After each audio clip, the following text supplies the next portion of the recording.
Hey you guys, it's Crystal. This might be a really super vulnerable video. I'm not totally sure exactly where I want to take it.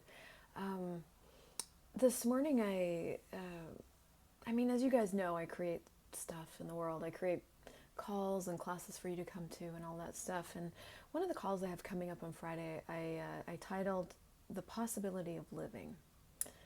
And I have a few people on my team that were trying to promote this call, and one of them asked me, what is the energy of this call? Like, I can't get a sense of it. I don't know what to say about it." And so I started talking to her about it, and I was like, it's really this place where you can choose and be beyond blame and shame and regret and guilt, and where you don't have to be you don't have to be the victim anymore of anybody else or any of your choices. You actually get to choose and create your life. And she's like, oh, so she's like, so is it more like breaking free from the victim trap?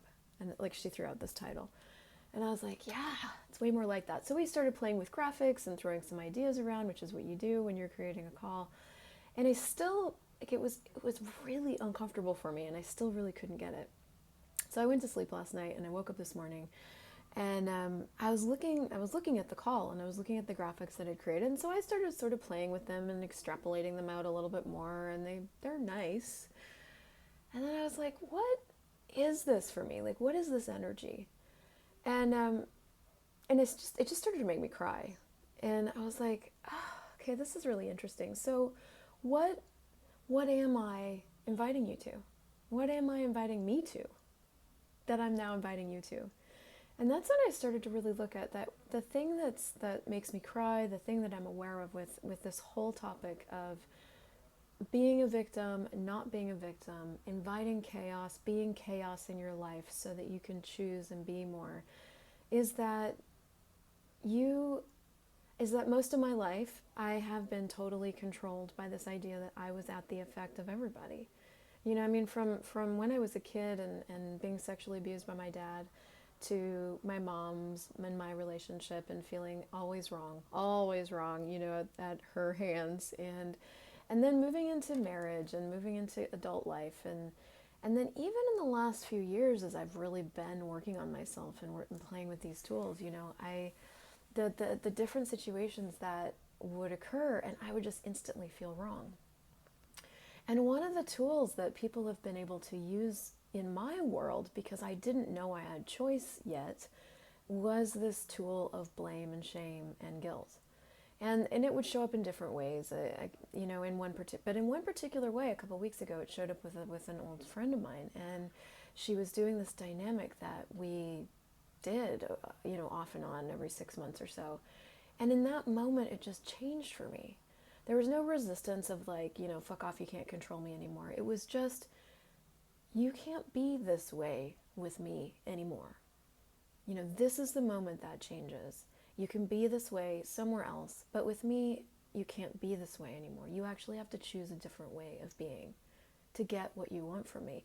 And that's when I had all this awareness of like, oh my gosh, like blame and shame when it's used at you is this really incredible manipulation and control thing, and how much I just put myself at the effect of the way other people were choosing to be in the world. And if I could give you, I guess, something to look at, or a tool, or is where are you letting what other people are being control you? And whether that's like, where are you not choosing that you would choose if you knew they would have no reaction? Like, how sometimes you look at situations and you're like, I would choose that if I knew they would be okay with it. You can hear yourself saying stuff like that. Or I would choose that if it wouldn't make him feel bad. Or I would choose that if. I would choose that if. Where are you saying I would choose that if? Where are you putting yourself at the effect of what reaction somebody else might have? And the other piece of this that I want to give you is that the new awareness that I had even just a couple of days ago is that people's reactions are actually just information about where they're coming from. They're not that you're wrong. It's not A plus B equals C and therefore you're wrong. It's actually information about where they exist, where they function from. So I just want to invite you to look at that. And if Is your life as full as you would like it to be? Are you choosing the things that you would like to have? Are you, or are you going out into the world and shrinking in the face of what somebody might say, or what you know they'll say, or what you know their reaction will be? Are you putting yourself at the effect of what you've decided will occur if you choose what you'd like to have?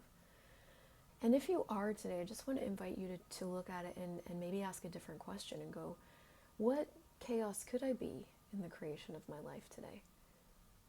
Is it going to affect other people? Sure. Are other people going to have reactions? Absolutely.